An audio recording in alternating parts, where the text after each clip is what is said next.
परमात्मा के चरणों में आने के बाद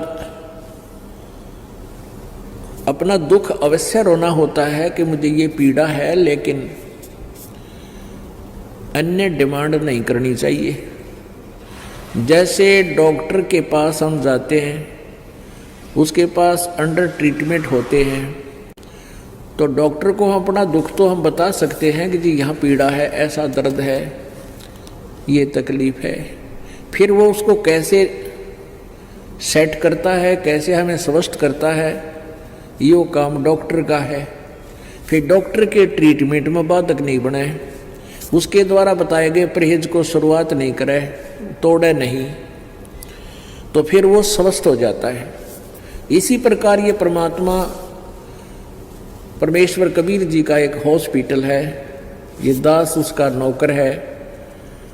इस जन्म मरण के रोग को काटने वाला एक डॉक्टर है। दवाई परमात्मा ने बता रखी है, औषधि मेरे को दे रखी है, ट्रीटमेंट विधि बता रखी है। तो यहाँ जो भी आपके साथ हो रहा है, घर पे या यहाँ पर, आपको ये नहीं सोचना चाहिए कि ऐसा क्यों हो गया, ऐसा नहीं हो गया। इसके दो कारण हो सकते हैं। यदि आपको कष्ट रहा है तो गॉड गिवन है, इतना कष्ट चाहिए हमारे को ताकि भगवान की भूल ना पड़े।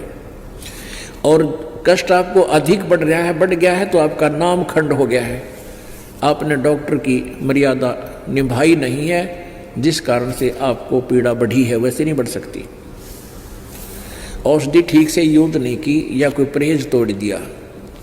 तो इसी प्रकार या तो आपने कोई नियम भंग कर दिए, तब आपको पीड़ा बढ़ सकती है, अन्यथा पीड़ा है और नाम आपके ठीक है तो गॉड गिवन है, परमात्मा का दिया हुआ है, उसमें अग्रम अग्रम ना करना। क्योंकि कहते हैं सतगुरु शरण में आने से आई टले बला, और जब माथे में, जब भाग्य में सूली हो, सूली माने मौत, वह कांटे में टल जा। ऐसे ऐसे भारी कष्ट होना हो, जान जानी हो, पूरा परिवार नष्ट होना हो, एक्सीडेंट हो जाता है, एक टांग कट कर बच जाते हो, वो टांग काटना यानी वो अंग भंग करना डॉक्टर के लिए, परमात्मा के लिए आवश्यक था, अन्यथा पूरा परिवार भी नष्ट हो सकता था। हमने युगों युगों के पाप इकट्ठे कर रखे हैं, तो परमात्मा अपने हिसाब से हमें जो है ट्रीटमेंट करेगा, हमारी हर तरह की सुविधाएं प्राप्त कराएगा, हमारे प्रारब्ध के कर्मों को काटेगा, निकालेगा, खत्म करेगा। जैसे डॉक्टर बताता है कि तेरा ये हाथ कटेगा, अन्यथा पूरा शरीर नष्ट हो जाएगा, तो फिर डॉक्टर को ये कहना पड़ता है जी जान बचा लो, हाथ बेस से कट जावे। तो डॉक्टर का शौक नहीं, डॉक्टर कोई दुश्मन नहीं, शत्रु नहीं, उसने आवश्यक है जीवन की रक्षा करने के लिए एक हाथ को काटना। तो उसमें हम फिर कर क्या सकते हैं, सहमति ही देनी चाहिए। तो परमात्मा जो करते हैं आपके साथ, उसमें आपको कोई ऑब्जेक्शन नहीं होना चाहिए। हाँ, इतना ध्यान अवश्य रखें कि नाम ना खंड हो गया हो। नाम खंड होने से क्या होता है कि जैसे पहले तो जैसे जिसने बिजली का कनेक्शन ना ले रखा, तो वो क्या करता है, आटा भी हाथ में पीसे, पशुओं के लिए चारा भी हाथ से काटते थे, ऐसे मशीन व गोल गोल चक्कर की, और जल भी हाथ से निकालते थे, दूध भी हाथ से बिलोते थे, रड़कते थे।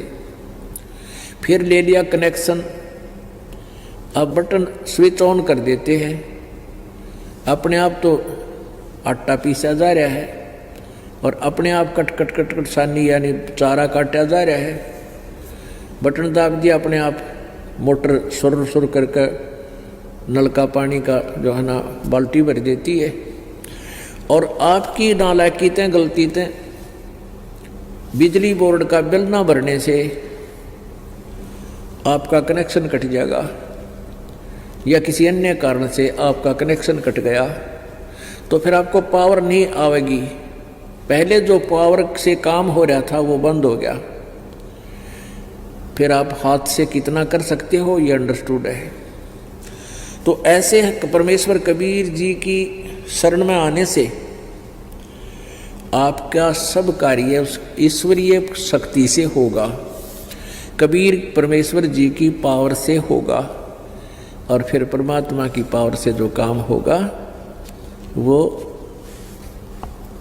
बहुत ही स्पीड तो होगा, और जो मनुष्य नहीं कर सकता, मानव मैनुअली नहीं किया जा सकता, वो पावर किया करती है। तो ऐसी ऐसी अनहोनी आपके घर पर होंगी, आप सोच भी नहीं सकते। ऐसा सुख मालिक आपको देगा, सोचते रह जाओगे हे भगवान मेरी तो जान जानी थी, और दवाई खा के छक लिया, कोई गोली काम नहीं कर रही थी, कोई किसी प्रकार की, और फिर एकदम वैसे ही आपको ठीक कर देता परमात्मा। तो पुण्यात्माओं कहते हैं ना जाने के उस सतगुरु के शरण में आने से अगर फिर भी कोई आपत्ति आती है तो ना जाने के बला टाली है भगवान ने। एक तो ये है, और दूसरा ये है कि आपने या कोई मर्यादा भंग करती है, इन दोनों में से एक ही होगा। तो इसलिए कोशिश रखें कि नाम भंग ना हो। मर्यादा भंग होने से बहुत हानि हो जाती है, काल का दाव लग जाता है।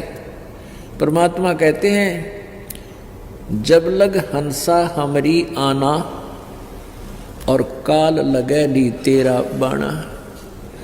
आय हाय, कितनी प्यारी बात कही है। कबीर परमेश्वर कहते हैं उस काल को कहा था जो यहाँ का मालिक है, ब्रह्म है, जो हमें यहाँ दुखी कर रहा है, पीड़ रहा है, गुमराह करके फंसा रखा है, उसको कहा था कि जब तक हंस मेरी आत्मा मेरी मर्यादा में रहेंगे, मेरा नाम खंड नहीं होगा, तब तक तो तेरा कोई तीर मेरे भक्त पर नहीं लग सकता, तो उसको किसी प्रकार दुखी नहीं कर सकता। तो काल ने कहा था प्रभु जो नाम खंड कर देगा विलिंगली, तो उसको तो मैं नहीं छोड़ूंगा।